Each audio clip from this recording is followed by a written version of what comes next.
my approach is, tell me about you. Where are you from?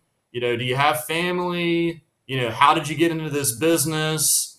What sort of hobbies do you have? I mean, really build that early rapport with somebody first. And then at that point, their guard is down.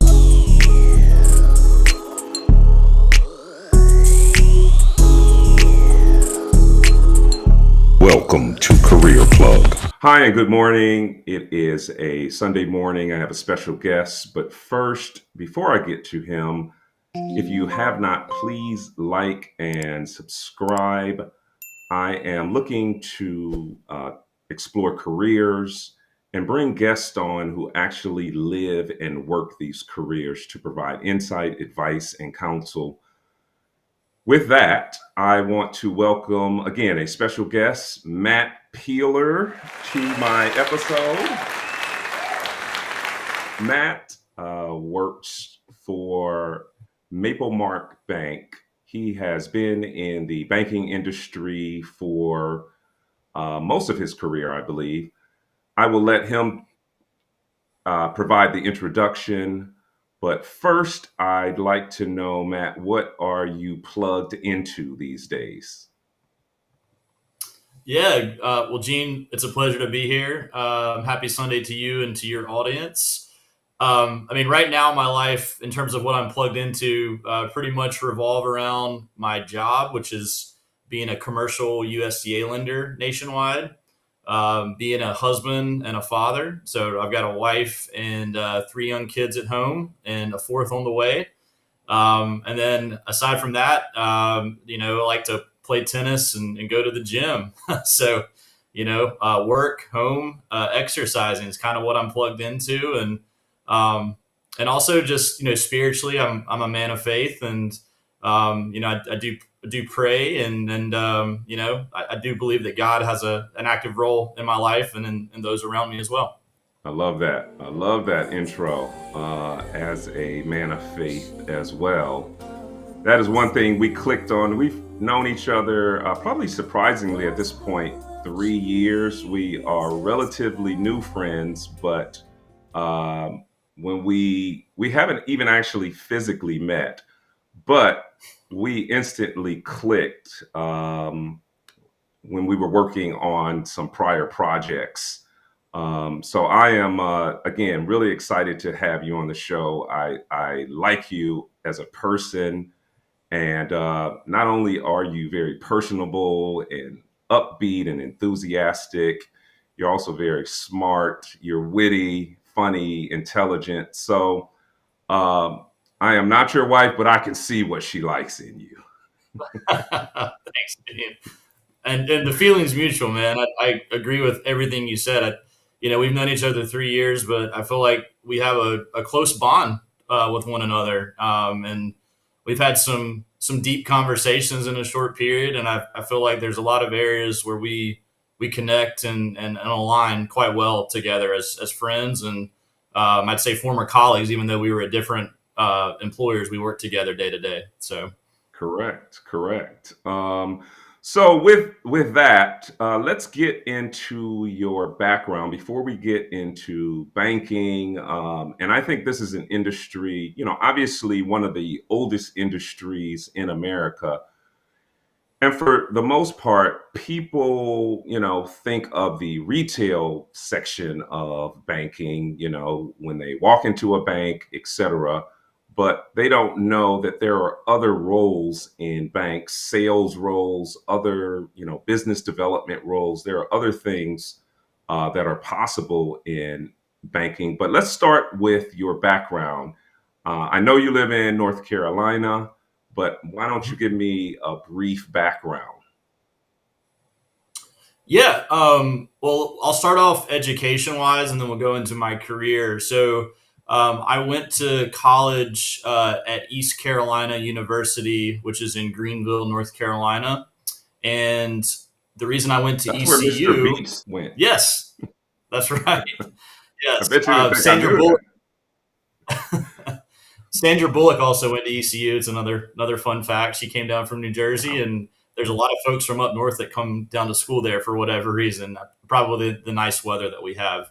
Um, But I was originally recruited to ECU to play Division I tennis, and kind of all through my young life, from age 5 all the way through high school, that was really my focus, was playing tennis. I was very active in the USTA, United States Tennis Association, and really my first goal growing up was to get a college scholarship as an athlete, and I successfully did that. So went to ECU in 2006 and knew that I was going to be playing tennis. But honestly, at that time, I really didn't know what I wanted to do career wise. I grew up. My parents, my mom was a public school teacher. She taught music, and she was also a chorus or a choir director at church as well. So she worked 2 jobs. My father, when I was first born, he was actually in the clothing business. He was a clothier. So there was a local Wow. clothing shop in North Carolina, and that's what he would do. Is he would, men and women would come in, and he would, tell them what the latest fashion trends were, and he would fit people for suits, and teach you how to tie a necktie, and all sorts of stuff. Helped plan for weddings. And then somewhere down the road, he got into wealth management. So became a wealth advisor, where he was actually managing other people's money. And then along the way, he started to acquire some residential real estate. So he's also a property manager, and started his business from scratch. He didn't inherit anything. Really started from the bottom, and got some dirt in between his nails, and was able to build to what he has now. And so, my starting point in life was living with 2 parents that worked for everything that they had to provide for me and for my siblings. And, fortunately, they instilled in me early, work ethic, and, putting in the time and the practice to get where you want to go in life. And so for me, tennis was really that first starting point. They taught me the game at a young age, and they said, look, if this is something you really want to take, to college, we support you in doing that. So went to college, and, kind of with all that in the background, I knew that I wanted to major in business. And initially it was marketing for me, mainly because I've always liked sales and going out and being able to market a product or service to a wider audience. It's just something that really appealed to me. And in my rising junior year in college, my very first internship, I got to work for Fox Sports Network out in Los Angeles for a summer.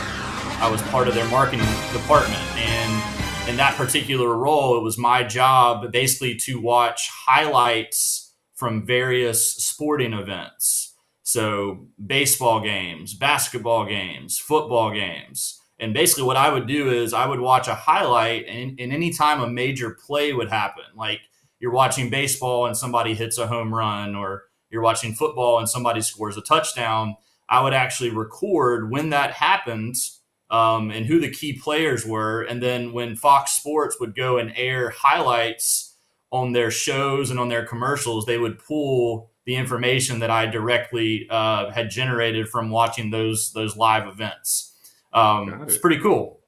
Um, Very cool. but with marketing, a lot of it too is kind of graphics design and very creative type of tasks, which I was good at that. But as I got further into my college experience, I just felt like that there were other opportunities out there for me. And basically, here's how it happened, how I got into banking at ECU.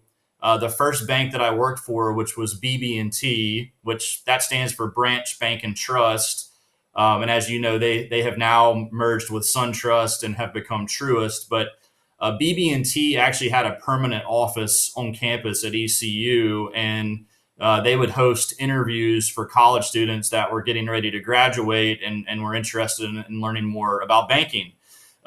So I got a chance to interview with some bankers that worked for BB&T, and what drew me to banking was really the ability to help small business owners access capital for their businesses. So somebody that's in the community, that's created jobs, a small to middle sized business that just really needs a strategic partner to be able to help them grow. Because what I've learned is that a lot of business owners are great at operating their businesses, but they're not experts on the financing side.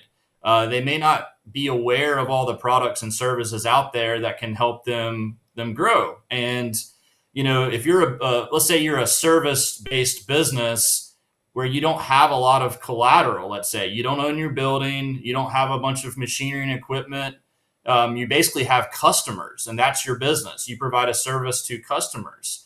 A lot of those businesses don't realize that there are loan products out there specific for that type of business. You don't necessarily need heavy assets like real estate and equipment to be able to go out and get a loan to let's say hire more people, or to market your business, create a website, expand into a new market, etc. There are programs out there like that exist.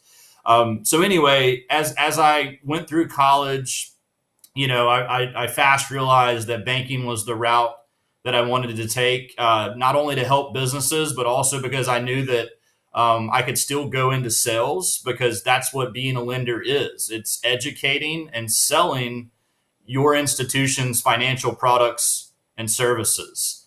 And then thirdly, most people, they want to be able to have a family and provide financially, right? And so that was the other part of the equation, is I knew as a banker that I could still reach a certain level financially where I wouldn't have to go to school for 10 plus years like a doctor in order to get the results that I'm was looking for personally and professionally. Geez, wow. Thank you. Very robust, not only introduction to who you are and hard work ethic that was instilled in you, and then your parents worked really hard to provide enough resources. Tennis lessons, golf lessons, etc., are not cheap. So typically, resources are needed to pursue endeavors like that. And then for you to focus on that, get a scholarship to ECU, and after that, kind of, look at something that some may view as practical. You had some exposure to a city like Los Angeles. So, I would think most people, after being out there, even for a summer, coming from North Carolina, would be like, "Hey, I'm going to figure out how to come back out here and work for Fox Sports, or get somehow involved." But you took a little bit more of a practical approach, and do you credit that sort of to it just made sense at the time, or there was a job offer that was or was not there, to head back out to a place like LA, or were you in a position to say, I'm going to go back out there and figure out how to make it work, or did you just not want to, consider any of those options? Yeah, well, you've touched on some good points. Well, certainly for me, that internship was the first time I'd ever been to the West Coast before. I grew up in a small, rural town in North Carolina, and I had some relatives that lived out in LA. That's actually the reason I got the internship. I have a relative who actually he was part of a graphics design slash marketing company, and he knew I was a college athlete, and by the time I reached my sophomore year, I had not yet worked an internship. So I had reached out to him and said, "Hey, are there any opportunities out in LA? I'd love to come out there and see what this part of the world is like." So, for me, getting on the road and going somewhere new, and living in a pretty bottom end apartment in Santa Monica, but I had actually had a hole in my shower. I had two roommates. It was like $1,500 a month for just the most low end apartment you can imagine. But I don't know. It just it showed me what's possible, getting out of my box and going somewhere new, and really just seeing what is possible. in terms of, why did I not pursue that particular route? It's not like I didn't enjoy it or I didn't think there was an opportunity there. I would just say things started to evolve. I did want to stay in North Carolina after I graduated from college, just because that's where all my family is located. And at that particular time, I had a college girlfriend who desired to stay in North Carolina as well. So, yeah, but the practicality, I think, was part of it. Just really, using the experience that I had and taking that to the next phase. I will Right. say, looking back, I wish I had done more than just one internship, because for me, that was the only internship that I ever had through college. One of the reasons for that is I was a college athlete. So when the summers would roll around, I just wanted to take a break, frankly. I just wanted Hmm. to go home and enjoy my summer and spend time with friends. But like, if I could go back and talk to myself at that age, I would have tried to have internships all 4 years of college. So if there are folks listening in today, that would be one of my pieces of advice: is find as many internships as you can. And I'm going to use your word, Gene, plug yourselves in with as many professional contacts as possible. And don't be afraid to make mistakes, like, because honestly, like, the times when I've made mistakes, those are the times when I've really learned the most about myself and the potential that I have as a person and as a professional lender at this point. So Oh, that's great. That's great. Thank you for yeah. that insight. It's part of the issue that continues to occur. I'm a Gen Xer, you're millennial. Part of the issues that continue to occur are not enough exposure and knowledge of the various careers that exist. There's still probably a saturation of people going into law, medicine, engineering, things careers they believe will lead to uh, financial prosperity. Some are fulfilled by those things, but I think banking, for example, is something that people might view as boring, but that's only because they don't know all of these roles that exist in the banking industry. So, for you, what you started at BB&T, you start in sales, and what does that mean? Sales in banking. Yeah, well, your first question, no, I actually did not start in sales. I started as a credit analyst.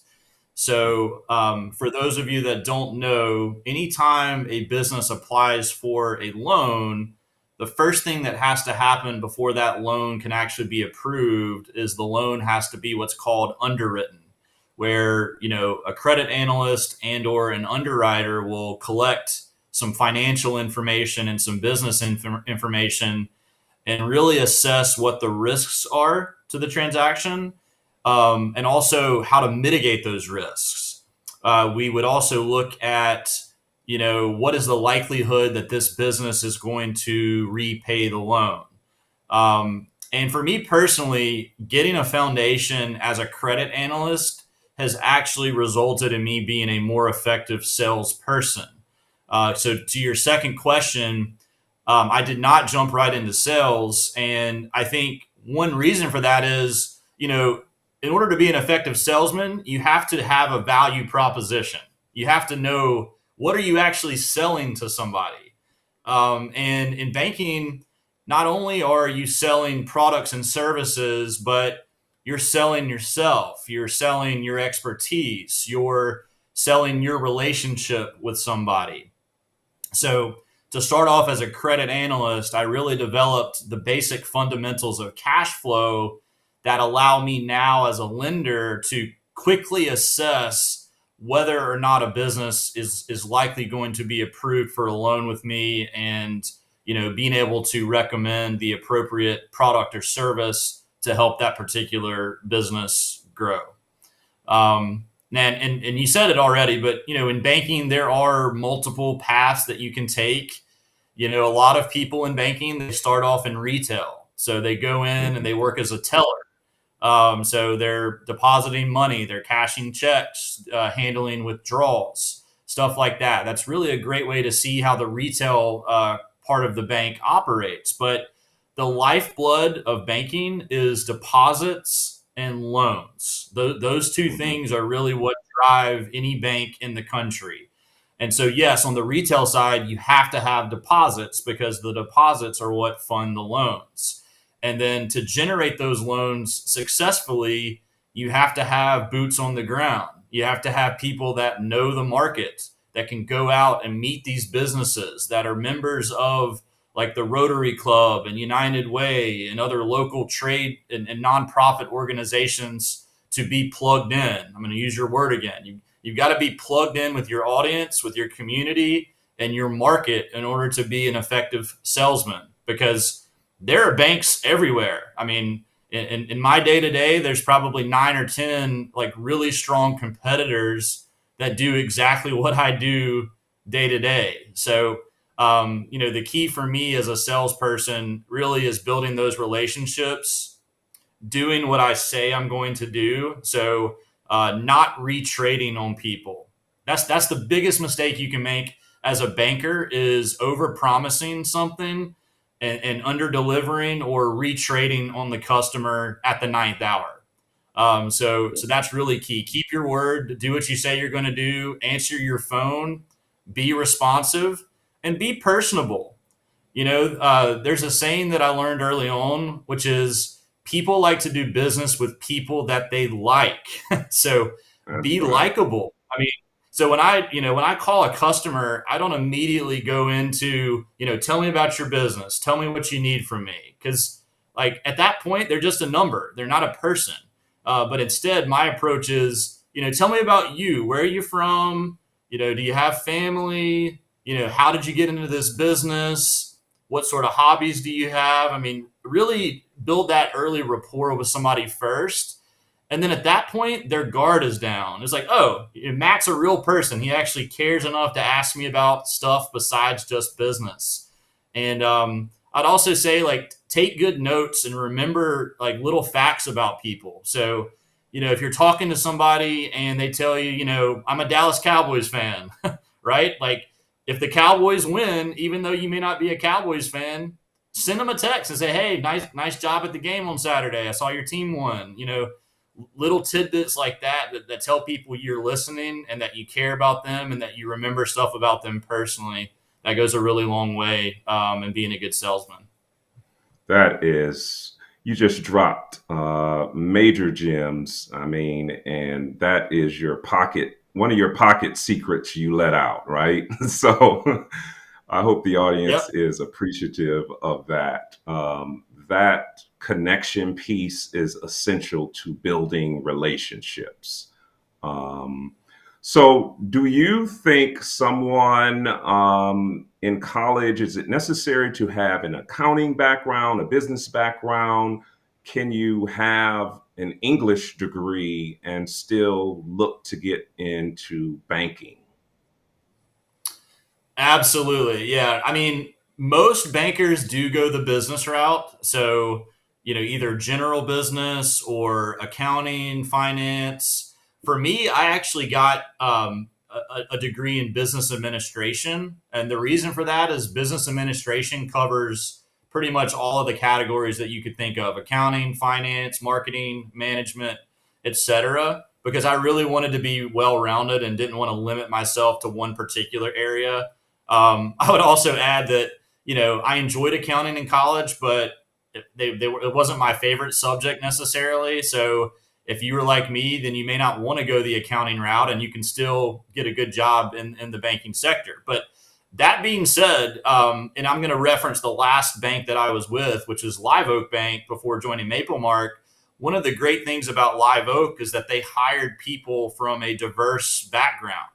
I actually witnessed at that institution, they had personal trainers because Live Oak was one of the few that actually had a gym on campus that employees could use. But I actually witnessed some of the personal trainers leave their position as a trainer and start off as a business advisor or as an underwriter or as a loan officer because they had the skills and the personality that was well suited to, get trained up and actually do that type of job. So if there are those listening in that don't necessarily have a finance or business background, don't let that deter you. I mean, you could even have an education background or an engineering background. As long as you have the personality and the willingness to be open minded and to learn and to grow and not be afraid to make mistakes, I think you could do a very good job in the banking sector, no question about it. Well, that's great. That's really great info. Thank you again for that. So insightful. And I'm sure, all these plugs are just helpful to not only, Gen Z, to anyone potentially maybe wanting to switch to banking. Matt has provided an excellent background and transition into banking and sort of the path. There's the traditional path, like he said. You can be, at the retail front and work your way up essentially, or approach in other ways. Just gave an example of a trainer that transitioned into banking. So something that calls on your, certainly you have to have the aptitude, but also the personality and skill sets along those lines to help a transition like that. Matt, I wanted to quickly jump into sort of, I will say your niche financing, Mhm. but it is something that is large. It is something that people probably don't consider sort of or think about outside of rural. I have a hard time with that word. Environments, but speak a little bit to USDA financing. Yes, great topic. Yeah, so for those of you that don't know, there is a loan guarantee program offered by the United States Department of Agriculture.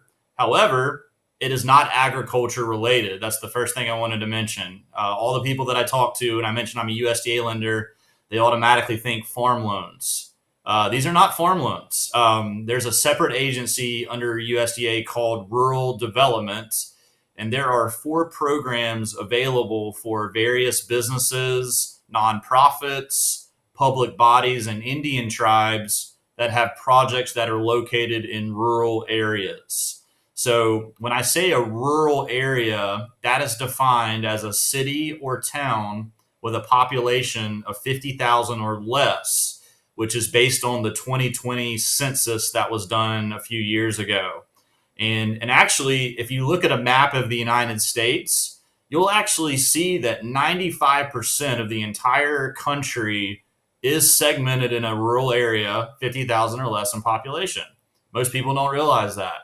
And, when I started my banking career, I actually had no idea that there were programs out there where the federal government would actually guarantee the loan to a bank in order to incentivize certain investments and certain lending practices in certain key demographic areas. And the reason that they created this program makes total sense to me. But you think about a rural area, all of you, know a small town somewhere in the United States. What's common about that small town?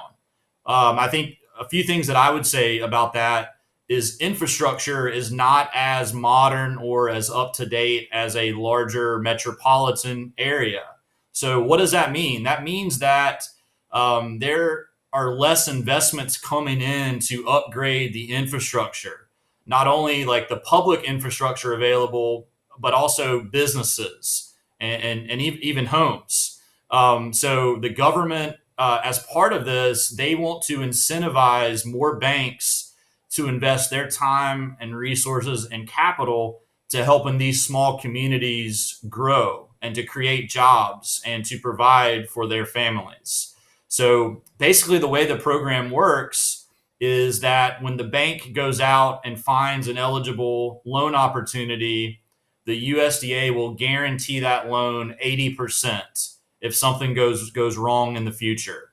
So let's use round numbers. So let's say that you're a small business and you come to me and say, hey, I need a $10 million loan. I want to build a new warehouse and I want to put some machinery and equipment in order to expand my business.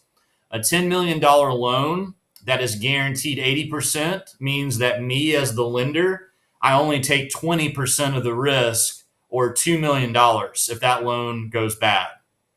So not too bad, right? I put up 100% of the capital, but I only have to take 20% of the risk. So obviously, there's an incentive for me to go out and find opportunities like this because it's a great use of the bank's capital. And then one other thing I'll share about this too, banks are heavily regulated entities. So there's the State Banking Commission, there's the FDIC, there's the Treasury Department, there's the Controller, and there's all these regulations that govern banking as a whole. And anytime a bank originates a loan, the first thing that they have to have, one, is deposits, right? Because deposits are what fund the loans. And how does a bank actually get deposits? Well, they go and pay somebody for those deposits. So you bring your money to me and I pay you a certain interest rate. That's even before I've created a single loan. So if banks aren't lending, they are automatically at a deficit because they are constantly having to pay interest to bring in those deposits. And so that's where loans come in. But here's the thing with loans. Not only do you need enough money to provide that loan, so let's use the $10 million example. The bank obviously would need to have at least $10 million to provide a $10 million loan, but it doesn't stop there. The regulators will tell every bank, based on how large or small that they are, that in addition to having capital to provide the loan, they also have to reserve capital if that loan ever goes bad. Because if you do more bad loans than good loans and you don't have enough capital reserved to offset future losses, well, that could potentially endanger you from honoring all of your obligations to your depositors and to your customers. So the reason I'm mentioning all this is by having a government guarantee behind the loan, the reserve requirements, if the loan goes bad, are a lot smaller for the bank. So in the case where USDA provides an 80% guarantee, the lender only has to reserve 20% of the capital to do that loan, versus a conventional loan where we would have to reserve 100% of the capital. And just remember, every bit of capital that we have to reserve, those are somebody else's deposits that we have to pay to have. So the more loans we do that have a government guarantee behind them, the lower our cost of capital is, because it's a lower amount that we have to reserve if the loan goes bad. So hopefully I'm not getting too technical, but just to summarize it, the reason I like this space is there's a government incentive. We only take 20% of the risk to do 100% of the loan, and also the ability to help smaller businesses in rural areas that have less access to capital than larger metropolitan areas. It's really, really rewarding to see somebody that started from the bottom in a rural area, and providing them a loan allows them to become a millionaire one day. Like I love that idea that doesn't matter where you are, where you're from, where you're located, you can access these programs, grow your business, create jobs, and create something that you can pass down to your family members. That's the American dream for me. Matt, I don't think they realize that not only have you provided, I was smiling because I was thinking, listening to you, this is the wisdom of someone who has sat in an industry and achieved expertise in it. You speak not only so articulately about it, but I should say you articulate it nice, um, but you also just speak with so much knowledge and background. You provided, again, not just 101 information. I mean, this is sort of coursework stuff that you're providing. So really appreciate that. I do want to ask before we move on to the really fun stuff, what is a typical day for you? You work from home, for example. What is a typical day for you in the sales part of USDA lending? Yeah, great question. Well, first thing I'd say is I am a nationwide USDA lender. So obviously that means I have to cover the entire United States from my home office. So not an easy task to do. And let's contrast that with a local, community banker, because I think part of this conversation is not only about USDA but just also about banking in general. So you have two different scenarios. If you're a community banker, then you're focused on a specific demographic or community. So if you're that type of person and that's your role, then you're going to be spending more time outside of the house. You're going to be, plugged into local trade groups and businesses, nonprofits, et cetera, to really get the word out about who you are and what you're doing. But for me, since my span is nationwide, a lot of my day to day, at least in the early stages of my career, was cold calling people. So looking on a map of the U.S. and finding out like where the rural businesses are located, and actually conducting outreach to them by cold calling. So I used to go and actually pull databases. So I'd pick a state. I'm in North Carolina, but pick any state that you can think of, and I would identify all the cities and towns in that particular state that had less than 50,000 in population that I knew would qualify for USDA. And then what I would do is I would try to pinpoint of those states, what are the top industries present? Is it manufacturing? Is it healthcare? Is it retail? Is it hospitality, et cetera? So then I would start to narrow down, okay, here are the top 5 industries, and here's where those businesses are located in these rural areas. And I would actually start to cold call people. And advice that I would give those listening, first thing is don't be afraid to be told no, or to have your ego shut down. Because I can tell you when I started out cold calling people, people would hang up the phone on me. And you've got to be able to take that, humbly and say, okay, obviously that person wasn't interested in what I had to say. But what I've learned over time is that, it's all about maximizing your percentages. Think of a professional athlete. Let's use Michael Jordan as an example because I'm a big Michael Jordan fan. But I have to believe that Michael Jordan missed a lot of shots during his career. But when people go back and talk about him, it's not the shots that he missed that really stand out. It's the shots that he made. So who cares what his miss percentage was?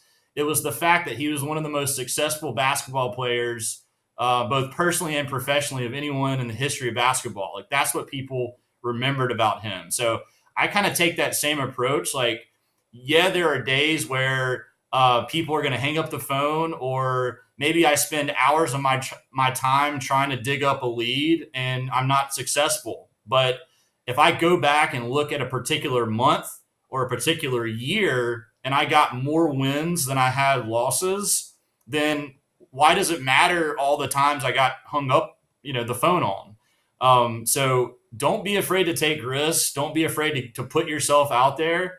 I would also say, don't be afraid to ask for the business. Like literally go up to somebody and say, how can I win your business? How can I win your relationship? And they'll tell you, listen, be perceptive. And actually that's another good point. Definitely be a good listener more than just a good talker. And I know you said that I articulate well, but part of being an effective communicator, it starts with being a good listener. And there's a book that I read a while back. Most people have heard about it before. It's from Dale Carnegie. It's called How to Win Friends and Influence People. If there's anything you can take away from this call today, go and read that book. It will change your life. Not only does it teach you about how to be a good son or a good dad or a sister or mother, but a good business person, a good friend. I mean, basically, the moral of that book is that anytime you're with somebody, make them your subject. It's not about you, it's about the other person. Kind of like, the golden rule, do unto others as you would have them do unto you. Most people, when you're sitting and listening to them, they like to talk about themselves. They like to tell you about the things that they're interested in. They like to tell you about their business, their home life, the sports teams that they're interested in. So really listen and pick up on those things, and validate those things. Don't start with yourself, because if you start with yourself and not the other person, you're not building that rapport and you're not going to reach that person. Always start with the other person, and you'd be amazed at the success that you're going to have. So, what I'm hearing as part of that summary is just servant leadership. You're really talking about serving others and leading in that way, in the most genuine way, but having a mentality of like servant leadership. Um, so, Matt, yeah, appreciate that. You're giving me all these robust answers. All I can do is sit in the background and go, yes, yes, go, Matt. That's great. Go. Um, so let's And jump. one more thing, Gene. I wanted to tie one more thing, because you had asked about like how do I conduct my day to day.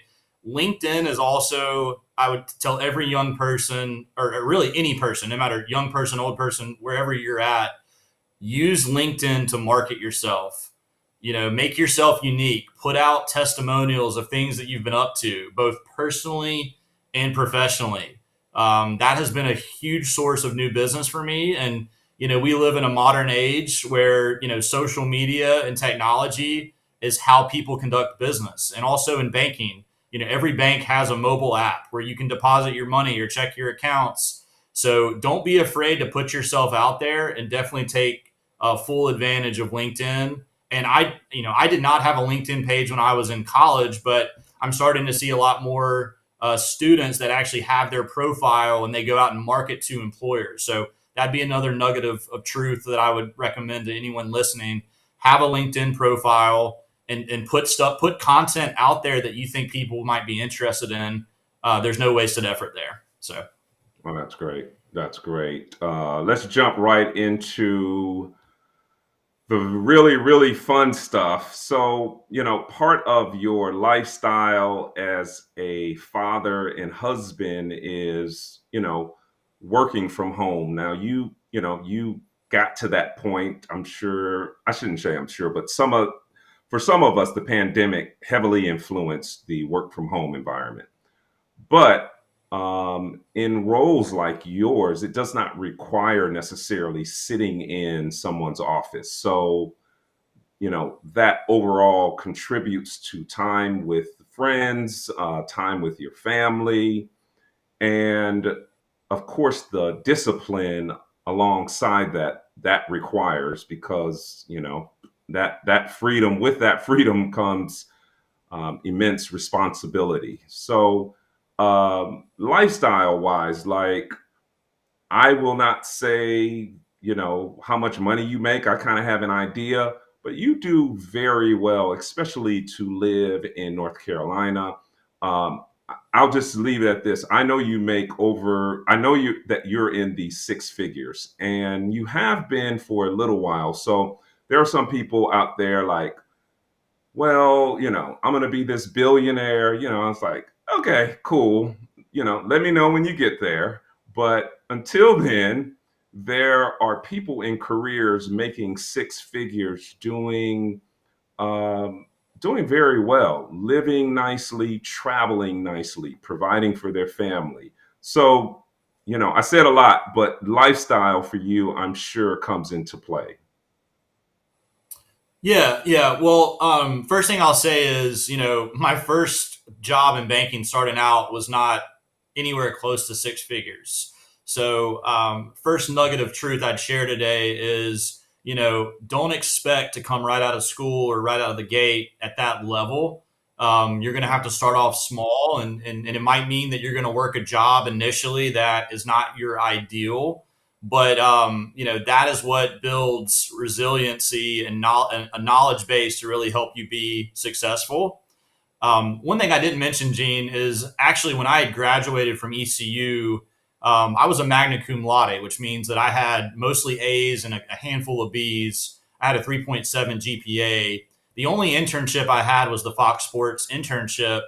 And when I graduated from college at that particular time, this was 2010, there weren't a lot of businesses out there that wanted to hire a recent college graduate that didn't have a whole lot of real world work experience. A lot of folks in college, they are not athletes. They, work, jobs as a waiter or waitress or at a hotel or something like that. And believe it or not, that actually gives them somewhat of an edge because they come into the workforce with some sort of, real world experience. And for me, I was a college tennis player and then I was a tennis instructor and I had one internship under my belt. So I actually, believe it or not, after a few months out of school, could not find a job that I was really interested in. I went back to school and got my MBA. And a semester before my master's degree was when I was hired for the first time as a credit analyst. And my first job out of college was $43,000 a year salary with an MBA. So for those that are curious, I mean that's not a lot of money, and certainly somebody with a master's degree. There's a lot of people out there that think, oh, if I have a master's degree, I'm automatically guaranteed a six-figure salary. Not the case, but what that master's degree gave me was an opportunity to be part of a large organization with one of the best training programs in the country, which is BB&T's Credit Analyst Academy. I mean, and that became a fundamental baseline for me to where I am now. All the fundamentals of cash flow and lending that I carry with me started in that low paying job that I took right out of college. So and honestly, I don't know if it's a new generation thing, but I feel like a lot of young people these days, they just expect success. Like they just expect because you're an American citizen and you have a college degree that entitles you to getting a six-figure paycheck. And not to say that you shouldn't strive for that and not to say that people shouldn't get that. It's just it can't be handed to you. You've actually got to earn that for yourself. And so having some humility and recognizing that, hey, if you do have to take a job that's less than desirable, but it's giving you a certain skill set that over the next several years could turn into a potential six-figure salary, then it's not so bad as you may think in that moment. Um, and then to segue just for a second over to the other thing you said, yeah, working from home is really a blessing for me, but it is also a high level of responsibility because you have to be visible when you work from home. You don't go into the office every day. People don't always see what you're up to, so you have to be visible.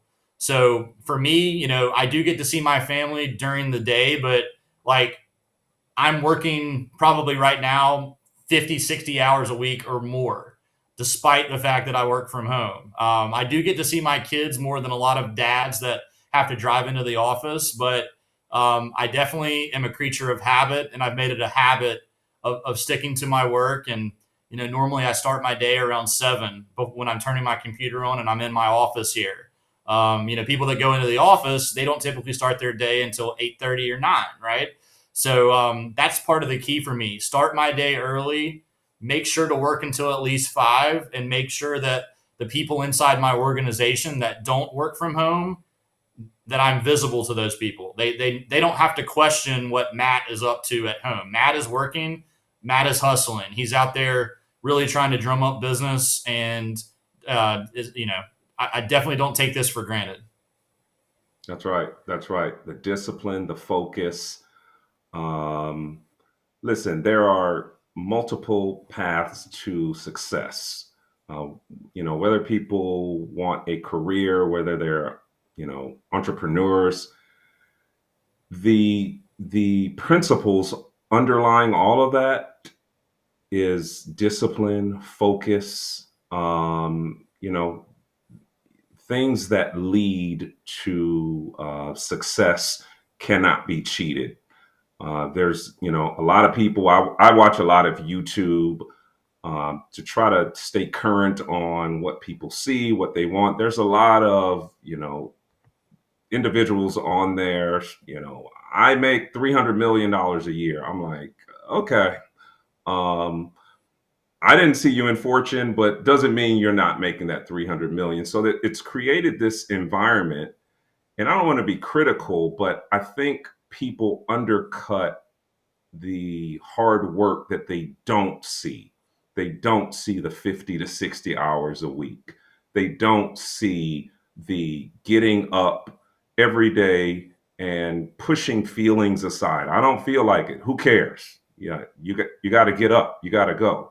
The pushing through sickness. So there's a lot of, discipline, hard work, determination, um, switching of your brain right to left side. You got to be personable 1 minute. You need to be listening the next minute. You need to be knowledgeable about your product the next minute. So there's all these different factors going on.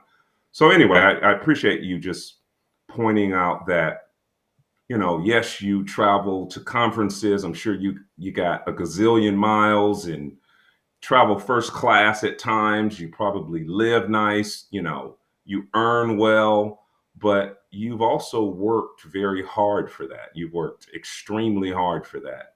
So appreciate the insight on that. Any just last minute advice? You've dropped so many gems, but any sort of just grown man last minute advice? Did you feel, I don't know, like your career, getting married and having kids, functioned better for you in your early 30s, in your late 20s? Um, you know, any general advice? Yeah. Yeah, well, yeah, I mean, I got married in my mid to late 20s, and my wife and I, we spent a few years together just as husband and wife before we started having children. But like I mentioned at the beginning, having kids for me really was the greatest success I've had in life. And it's also taught me how precious and short that life is. So, the advice I would say is don't settle in your life if you're not content or happy in your career or in your relationship. Don't settle. We live in the land of opportunity, and I know that America is not perfect. We've got some things in our past that we shouldn't have done, but like we're always striving for that more perfect union every single day. And I think that's one of the keys for me is I don't take a single day for granted. I think life is a gift. I believe that we were created by God to love others and to strive for greatness. And we have a legacy to live for in our families. All of us have a mom and a dad or other family members that look up to us, and we carry their that name around. And so and then you add to that having children. Now all of a sudden you're not just living for yourself, you're living for people that look like you, that are looking up to you. So that's become my new focus in life, is really setting a good example for my children about how to live life to the full, how to love others, how to have a forgiving heart. Because that's key. People are going to make mistakes in your life, and you got to be able to forgive those people and recognize that they're just human beings like you are. I've certainly made my fair share of mistakes in life, but but I'm forgiven for all of that in Jesus Christ. And so that belief just does something to you where you don't take a single life or a single day for granted. So and that's another good piece of advice. Like wherever you're at, like really maximize what you're doing. So you're in college, get up and go to class, go to the library, put in those hours. It's not for granted. It's going to pay off for you. You're a school teacher, get up. You might not be making a six-figure job, but you are shaping young minds. Like recognize the value that you bring in that job description. My mom was a public school teacher for 30 years, and she still has students that call her today and say, Kay, thank you so much for being my teacher 20 years ago. There are things that you told me then that I now have taught my kids that we are raising now in our household. So wherever you're at, strive for greatness. Don't settle. Be forgiving. Be coachable too. Like, be willing to take feedback from other people that is constructive. Don't take it personally, as hard as that is. I mean, I think everybody to a certain extent has an ego that they have to deal with, but the people that are the most coachable, I think, are the people that are the most successful in life, because they have the ability to listen to others and improve and grow. They're not set in their ways. So I know that's a lot to unpack there, but just trying to share from my life what's been successful. And then on the sales side, be responsive. Answer your phone, call people back, do what you say you're going to do. And that's not just professional, that's also in life. Like, do what you say you're going to do. I mean, just basic stuff like that. You're going to end up exactly where you want to be and then some by doing those simple steps. Matt Peeler, thank you again. Appreciate you coming on Career Plug. You provided so much information, so much insight, so much knowledge. And gosh, to be a millennial, you just have a lot of wisdom, man. God bless you. I usually leave out with like a punch and I say later. So on three, we're going to do on three, two, one, later. There you Later. go.